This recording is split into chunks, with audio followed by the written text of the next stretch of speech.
Okay. Hi, I'm Jenny. I'm here with Hiromi and Kaori. It's our great honor to talk about the Japan situation today. Although the immigration is not our specialist subject, when we decide to attend the conference, we think it would be a great opportunity to both hear your views and share the situation in Japan. We are sure we will come away from the workshop with lots of new ideas and inspiration. In our presentation, we will give you a brief introduction to immigration in Japan, some museum activities in Japan, and focus on one case study which was led by Hiromi to see how museums are working throughout bringing immigrant and migrant to museums and explore opportunity to work together. Before we start our presentation, we would like to extend special thanks to the Curia Foundation. Curia is based in Tokyo and conducts various art projects inviting migrant youth to work along with Japanese youth.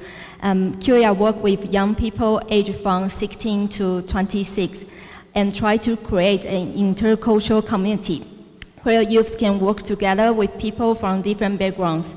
This presentation got a lot of advice from Curia.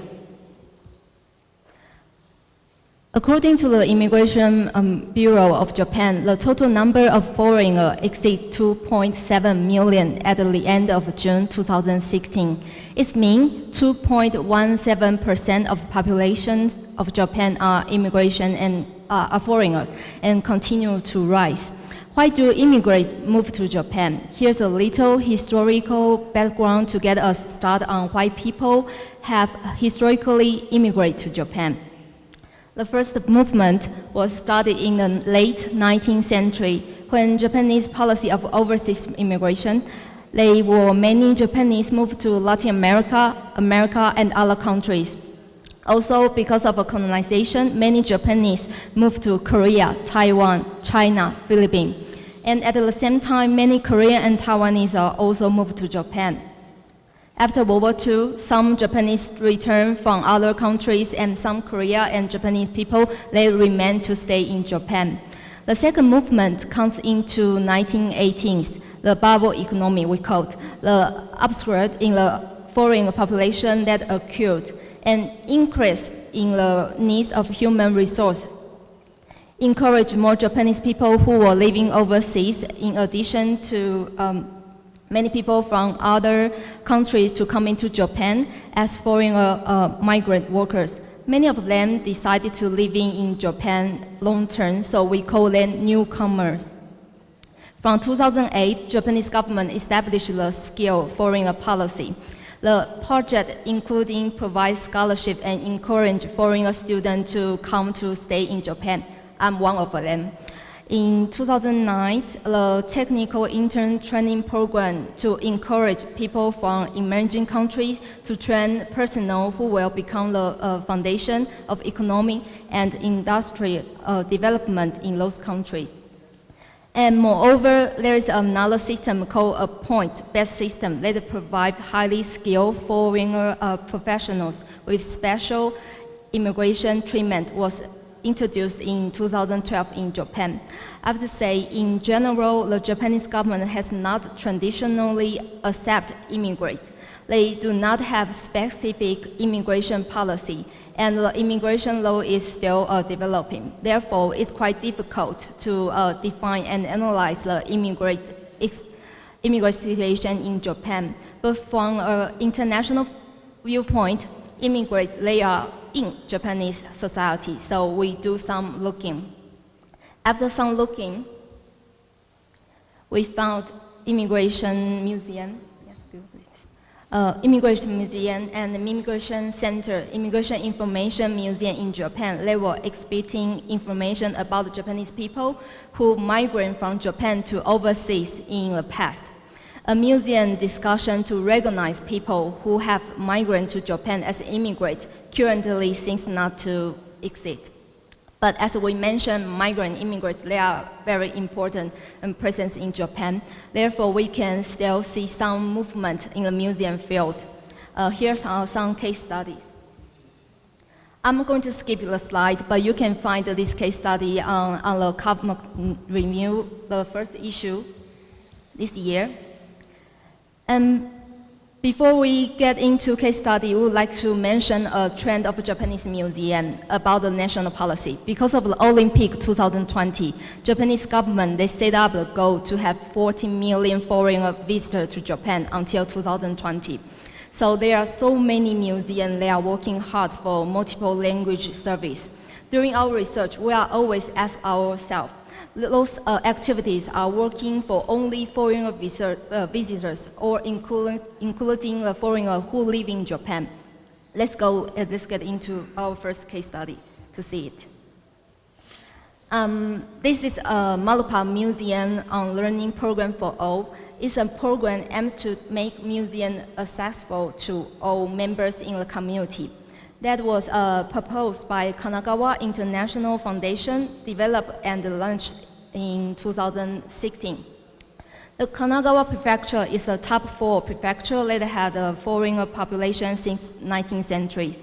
The project Malapa is trying to explore what kind of education program and events held by art museum can benefit to society and respect each other's difference.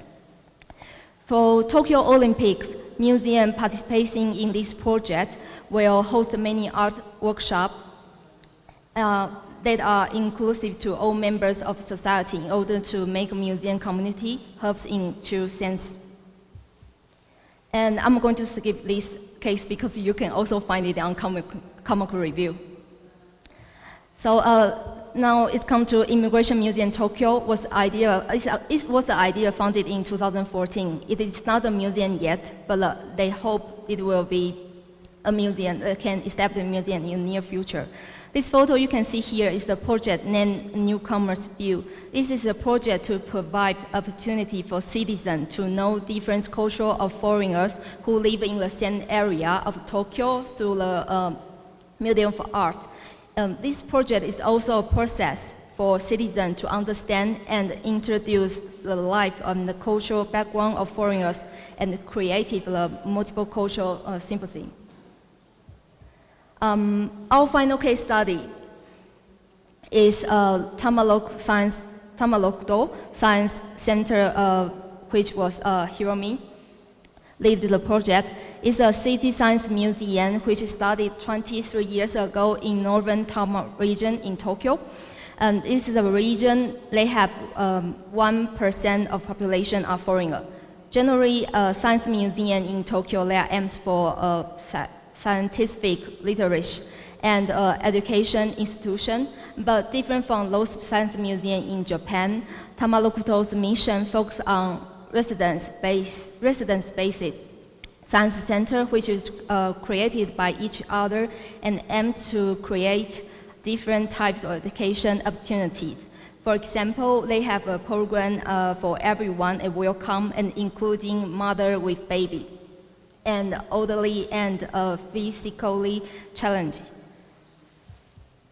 Now we are going to show you a flyer. This is for the education program. This is a program led by Hiromi in process just started in this September. The program will provide in multiple languages to encourage migrants and immigration who live in the area to come to this science museum in Tokyo and enjoy the science, enjoy the facility together.